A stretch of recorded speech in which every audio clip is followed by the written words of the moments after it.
రండి వచ్చి ఫోన్ చేయండి. ఆకలిగా లేదు, నువ్వు తినే. రే నువ్వైనా తింటావా? నేను ఆల్రెడీ పార్టీలో తినేసి వచ్చా. మానేయండి తిండి. ఆ? అమ్మకి చెప్పే వెళ్ళాను కదా నా పార్టీకి. I just don't get her sometimes. రే నీకు ఇష్టమని సాంబార్ రైస్ చేశాను.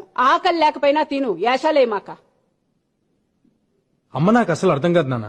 ఇప్పుడే తిట్టింది, మళ్ళీ ఫుడ్ అంట. మెంటల్. అమ్మలు అంతేరా, వెంటలే మనకు తిండి పెడతారు, మనతోనే తిట్లు తింటారు. ఏమనుకోవాలని వాళ్ళు అంతేరా. గొడవ పడేది మనతోనే, మన మంచి కోసమే. మనం దాన్ని చేదస్తాం అనుకుంటాం, వాళ్ళు దాని బాధ్యత అనుకుంటారు. కరెక్ట్. యునో సంథింగ్, ఇంట్లో అమ్మో నాన్నో తాతయ్యో నాన్నమ్మో లేకపోతే ఇంకెవరు అడుగుతారా మన్ని తిన్నావా ఉన్నావా అని? వాళ్ళు ఉన్నప్పుడు వాళ్ళు విలువ తెలియదురా. రేపు లేరనుకో, వాళ్ళు మనతో ఉన్న ప్రతి క్షణం చాలా విలువైందిరా. Treasure it. సారీ నాన్న, ఇందాక అమ్మ సడన్ గా తిట్టేసిందని. తిడతారా, పెద్దవాళ్ళు అన్నాక తిడతారు. పడతాం, ఏమైంది? ఈగో ఎందుకు మనకి? అన్నది మనోళ్లేగా, మన కోసమేగా.